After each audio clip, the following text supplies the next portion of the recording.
Welcome back to bestofmarin.com, where we do our best to give you the rundown on all things happening around the county and where to find the best places to go in Marin. Today, we are taking a deep dive into Corte Madera, which is, often called Marin's hidden jewel. Right, the hidden jewel, which is funny because it's not actually isolated at all. No, not at all. I mean, it sits directly on Highway 101, but it somehow hides this really magical, unadvertised balance of untouched rural beauty and high-end urban luxury. Yeah, and to figure out how it strikes that balance, we really need to look at the literal foundation of the town. The name itself, Corte Madera, translates from Spanish to the imperative command, chop wood. Chop wood. So it was essentially San Francisco's 19th century hardware store. That is exactly what it was.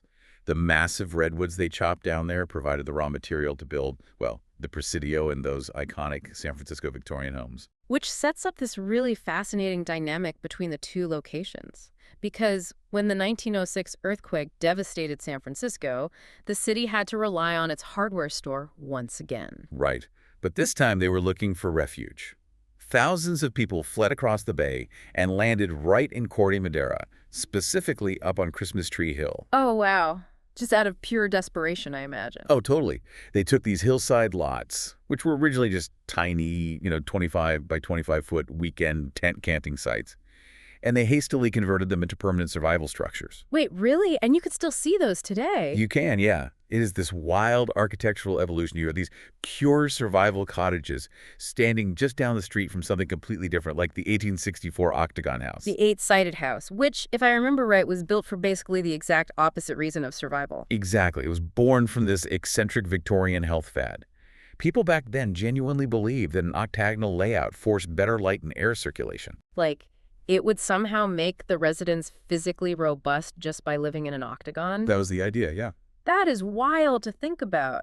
The town's architecture shifted so rapidly from bizarre wellness trends to desperate earthquake survival in, just a few decades? It really represents a community constantly adapting to the needs of the Bay Area. Yeah. And that pattern of adapting definitely didn't stop in the 20th century. True, but, if you're driving up Highway 101 right now, you aren't seeing Victorian health fads or earthquake tents. You're looking at massive retail anchors. Right, the town center and the village. Yeah. And frankly, dropping giant shopping complexes into a small town usually completely kills its soul. So how does this town avoid feeling like one giant sterile parking lot? Well, because the commerce here actually functions as a sociological bridge.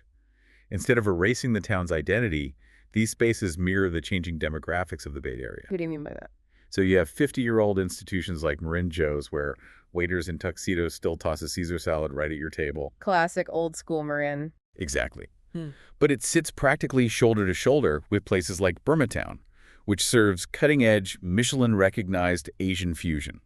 Ah, so it's old school Marin meeting the modern globalized Bay Area. Precisely.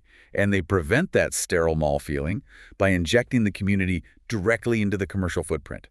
The Wednesday Farmers Market at the town center is a great example. Because it brings local California agriculture directly into the fiscal courtyard. Yeah.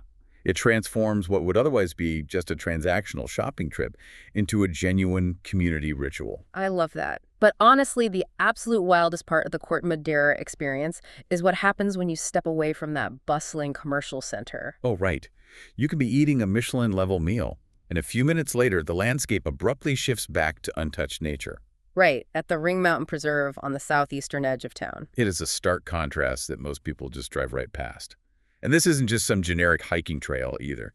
The ridge is composed of serpentine rock, which creates these incredibly harsh, toxic soil conditions. Toxic soil. Wait, so how does anything even grow up there? Well, because of that specific chemistry, the plants there had to adapt in extreme ways. So as a result, you get rare endemic plant species growing on that ridge that literally exist nowhere else on the entire planet. That is amazing. And that geology didn't just force plants to adapt. Those prominent boulders offered a natural canvas with sweeping, strategic views of the bay. Which perfectly explains why the ancient Coast Miwok chose that exact ridge to carve their petroglyphs. Long before any hardware store or shopping center ever existed. Exactly. It is a profound reminder of how long people have been drawn to the unique geography of this specific footprint. It really makes you rethink your surroundings. I mean, if a single town can hold ancient petroglyphs, 1906 earthquake survival cottages, and modern Michelin-recognized restaurants all within a few miles of each other, what hidden layers of history are you unknowingly walking past in your own neighborhood? Don't forget to sign up to our email list for updates on our next episode and latest events. Until next time, we will catch you on bestofmarin.com.